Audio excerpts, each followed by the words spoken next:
to this week's study. We're going to be looking at John chapter 11, verses 45 to 57 today. And this is really the aftermath of the sixth sign, the raising of Lazarus. And it's really the beginning of the seventh sign. And the lead up, of course, to the seventh sign, which of course is the crucifixion and the resurrection, which is really one element within John's gospel. And so what we're going to be doing is looking a bit more closely at the reaction to those six signs, and often the reaction that we need to watch out for in terms of our sense of discipleship. And so let's have a look at the reading from verse 45. Therefore, many of the Jews who had come to visit Mary and had seen what Jesus did believed in him. But some of them went to the Pharisees and told them what Jesus had done. Then the chief priests and the Pharisees called a meeting of the Sanhedrin. "What are we accomplishing?" they asked. "Here is this man performing many signs. If we let him go on like this, everyone will believe in him, and then the Romans will come and take away both our temple and our nation." Then one of them, named Caiaphas, who was high priest that year, spoke up. "You know nothing at all. You do not realize that it is better for you that one man die for the people than the whole nation perish." He did not say this on his own, but as high priest that year, he prophesied that Jesus would die for the Jewish nation, and not only for that nation, but also for the scattered children of God, to bring them together and make them one. So from that day on, they plotted to take his life. Therefore, Jesus no longer moved about publicly among the people of Judea. Instead, he withdrew to a region near the wilderness, to a village called Ephraim, where he stayed with his disciples. When it was almost time for the Jewish Passover, many went up from the country to Jerusalem for their ceremonial cleansing before the Passover. They kept looking for Jesus. As they stood in the temple courts, they asked one another, "What do you think? Isn't he coming to the festival at all?" But the chief priests and the Pharisees had given orders that anyone who found out where Jesus was should report it, so that they might arrest him. When we look at this passage, you can see it's the beginning of the opposition from the authorities against Jesus. And they begin now to look for an opportunity to arrest him. They're looking for that opportunity to remove him from the landscape. I'd like you to spend some time thinking about what we've heard in terms of that passage. What jumps out at you as being interesting? What's saddening for you? What's connected for you in terms of the passage as I've read it?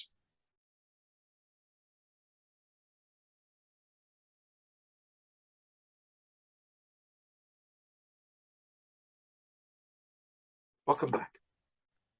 We need to now look at some of the context in which some of this is happening, particularly the leadership context of the time. And you would have noticed that there's two groups that are mentioned in fact, three groups that are mentioned in this particular passage. Two which are Jewish, and then the other which is the Romans. I'd like to just concentrate on those three groups to begin with, just so that we have a sense of what's happening here on a leadership level. It says that, in fact, after the raising of Lazarus, you have those who believed in Jesus, but then also those who thought, this is not so good. This is a threat to the status quo. And they go and essentially go and tell the Pharisees what's happened. And the Pharisees and the chief priests get together and they convene a Sanhedrin. Now, the Sanhedrin was essentially, I suppose today what we would call it would be a little bit like a parliament or a governing structure of Jerusalem. And in fact, not only did Jerusalem have a Sanhedrin, but there were other smaller Sanhedrins throughout Israel. Each little town or area or region would have had its own governing body. Now, the governing body would often be made up of priests, aristocracy, some Pharisees, some, in fact, in Jerusalem, you would have had some Herodians. Those are the people who were connected to the family of Herod. And they would have been kind of the intelligentsia, the most powerful people within the community would be part of the Sanhedrin. In fact, the Sanhedrin in Jerusalem was made up of 70 people. That's quite a tricky noun verb to be able to kind of do anything together. But essentially, the Romans allowed the Jewish Sanhedrin in Jerusalem to kind of run their own affairs. And that way, they kind of kept the locals under control, because the Sanhedrin would do that on their behalf. What that meant, though, is that the Sanhedrin would have had significant arguments, because each of those groups would have had significant differences amongst each other. And the two that we read about in this passage is, of course, the priests and the Sadducees and the Pharisees. So who were they? Well, essentially, the priests would have been part of the faction which we now call the Sadducees. The Sadducees. Now, of course, the word Sadducee has got no connection with being sad. Effectively, it's actually a corruption, an English corruption of the word Zadok. So Zadokis would actually be kind of closer to the answer. And what the Pharisees, or at least the priests, thought of themselves is that they were the successors of the first high priest. Remember the high priest of the first temple, which was built by Solomon. So Solomon built the first temple. That would have been somewhere around about 950 BC. And his first high priest was Zadok the priest. And of course, it's Zadok that these Sadducees, or Zadokis, actually now connected themselves to. They saw themselves as the successors of those in this new temple, in the second temple, the temple that was built by Zerubbabel, and then, of course, rebuilt or renovated essentially by Herod the Great.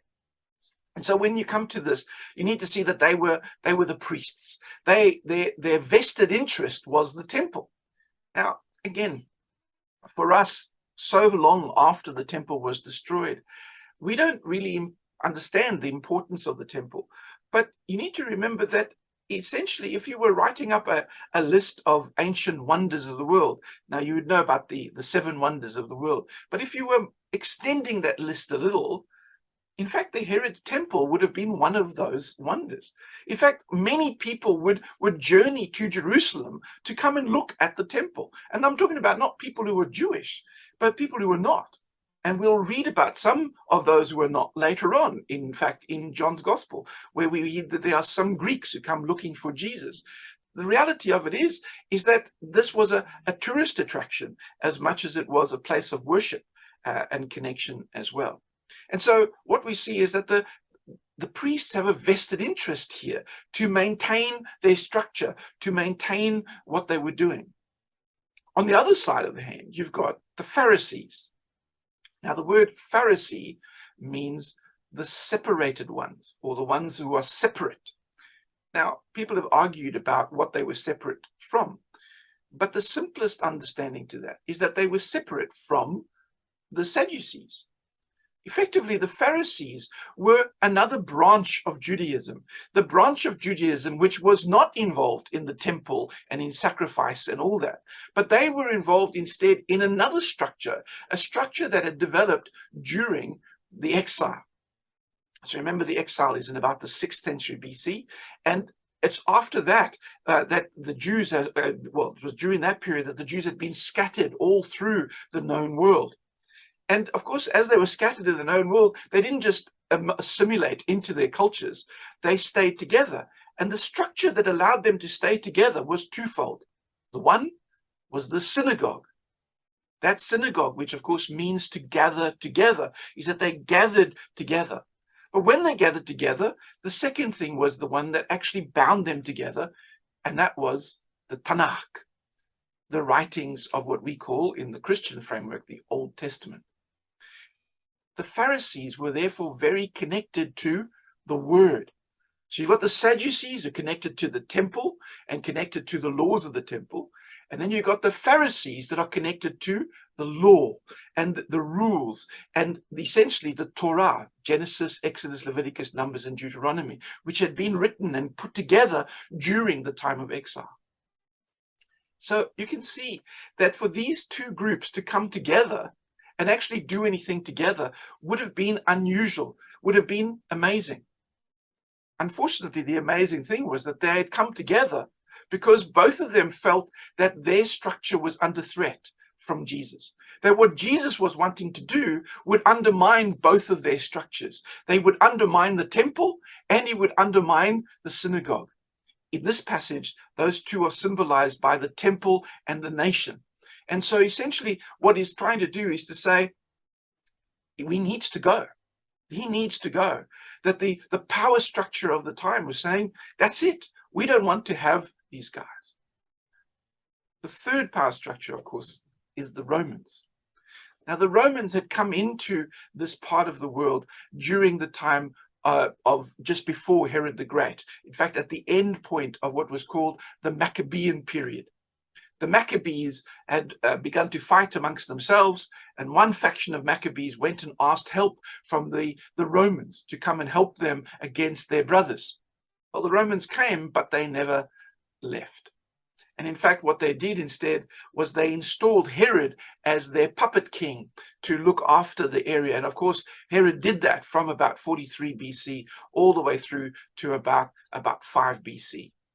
And then, of course, it was broken up into a tetrarchy where his sons then took over.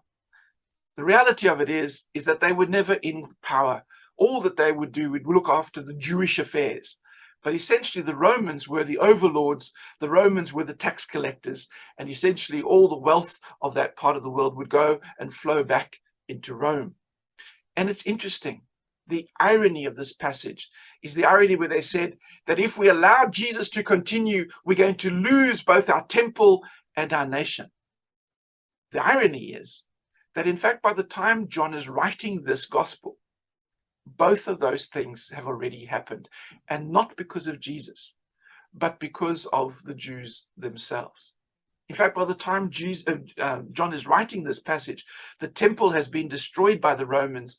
The people have been scattered, and in fact, the whole land has now been taken over by the Romans with no pretext or no sense of actually giving the Jews any sense of some autonomy or independence. And of course, that will then get to a height in 135 AD, when after the Bar Kokhba revolt, when in fact the Romans then even take away the name, and it's no longer then even part of Judea at all. It becomes Palestina. It becomes a whole Roman province. So what I'd like you to do then is to reflect on that. I'd like to reflect on the concepts of leadership, and particularly the ways in which what happens here is reflective on the church, because the church needs to realize that in many ways, sometimes our wanting to maintain our structures, our wanting to maintain our buildings and our church structure and our church polity and our rules and our regulations can often work against Jesus, even to the point where we push Jesus and what he wanted to do out of the church. I'd like you to discuss the ways in which maybe the church has done that in the past. The ways in which we hold on too tightly to our structures. And sometimes Jesus can disrupt that.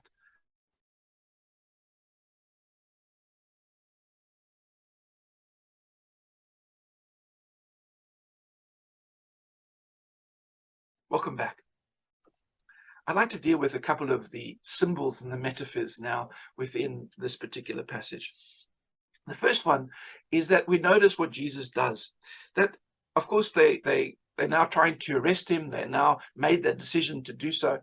And it says that he withdraws into the wilderness. Into the wilderness. He withdraws into a region near the wilderness. That word wilderness is a very important one, because what we will see from this passage is that the concept between, or the time span between the raising of Lazarus and the next section is really almost 4 months. And so there's actually quite a sizable chunk of time that Jesus withdraws. He's no longer in the public ministry. But that concept of withdrawal to the wilderness. Now, another word for wilderness could be desert, and the word desert actually is a very strong metaphor within the Bible. And you would have noticed that, of course, you've got the people of Israel, when they came out of Egypt, went into the into the wilderness, and they drifted around for 40 years. You see in the time of Jesus, not in John's gospel, but in the other synoptic gospels, you'll see that Jesus actually, when he starts his ministry, he withdraws into the wilderness, and he's in there for 40 days until he gets tempted by the devil. And so that concept of the desert, of the wilderness, is a very strong image within the New Testament and the Old, for that matter. The image is that of two things: of preparation and of purification. And the purification one we'll see later on as well in the concept of the cleansing of the Passover. But it's that concept of preparing himself.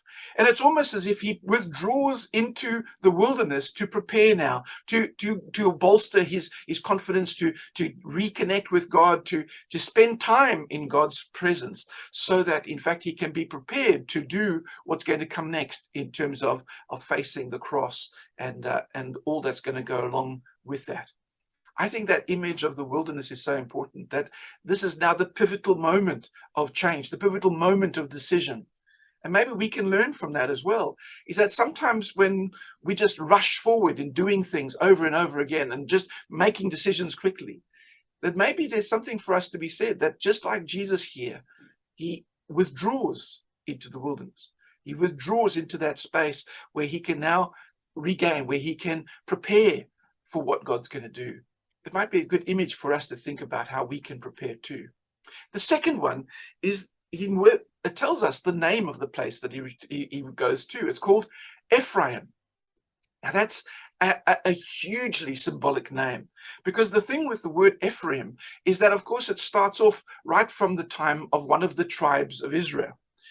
You may remember that, in fact, Ephraim was not one of the sons of Jacob, which many of the other tribal names were.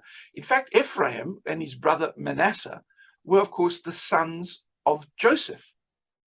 Now, Joseph, he was the son of Jacob, but because of his position in terms of where God had called him, he receives two tribes, Ephraim and Manasseh.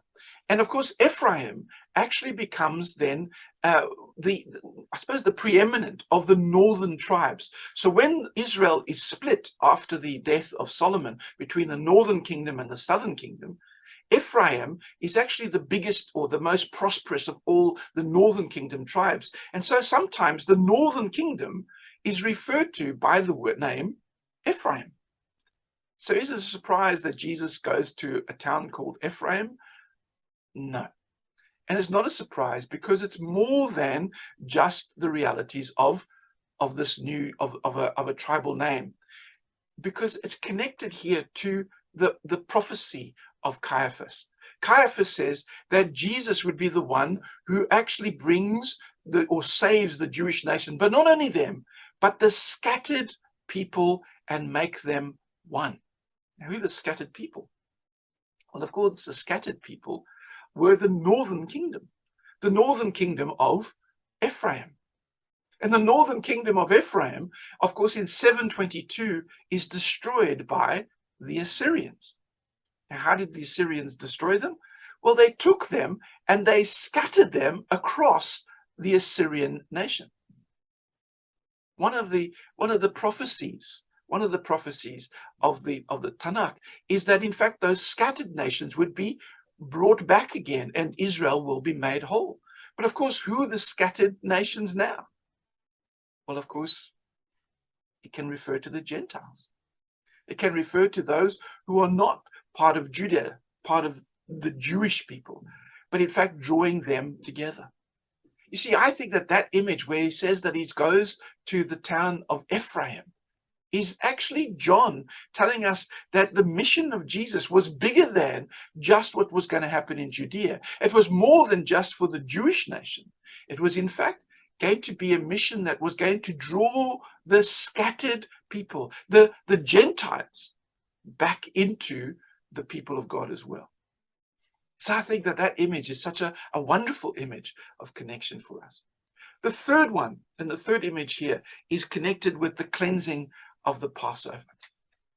Before the Passover, and in fact, it still happens today, that what would happen is that before Passover takes place, the mum of the house would actually go through the house, often with the children, and get rid of all the things that would have chametz, essentially the things which are against what the Passover is, often the things that would contain yeast. So it would actually get rid of all of that before Passover takes place. The idea behind the cleansing was essentially to take stock of your life, to take stock of the things that bind you, the stock of the things that you do. And in the same way that, in a sense, we put yeast into bread to kind of make it more fluffy and more edible. When you take that yeast away, what you're left with is in fact, hard and small, and it's not filled up with all that air. And in a sense, I suppose before Passover, what it was about thinking, what is it that's actually stopping us from doing what God wants us to do? As we close this session together, what I'd love us to look at is to think about some of those concepts or those symbols, and to apply them to our life. Number one is to look at the concept of the wilderness, the saying, are there decisions that we need to make? And maybe do we need to withdraw for a while? Do we need to take stock and to think about what we need to do? Maybe spend some time in God's presence. Number two is the Ephraim, in thinking about what does it mean that God actually, or that Jesus and this last sign will be a sign not only for the Jews, but in fact to draw together all of those from the world. How do we understand that, and how do we connect with it? And then the last question is really about that cleansing for Passover. He's saying, how do we cleanse ourselves? What is it that's binding us? What is it that's stopping us from actually doing the things that God would do? And then the last question gets us right back to the context, and that's about the issues of power and the way in which we exercise that power. Is Jesus telling us to do something, but we wanting to maintain our old life? We want to maintain our old structures. We want to maintain our adherence to our rules, instead of actually saying, what is it that Jesus wants to bring about in terms of change and connection for us? So I'd like to spend some time thinking about those questions.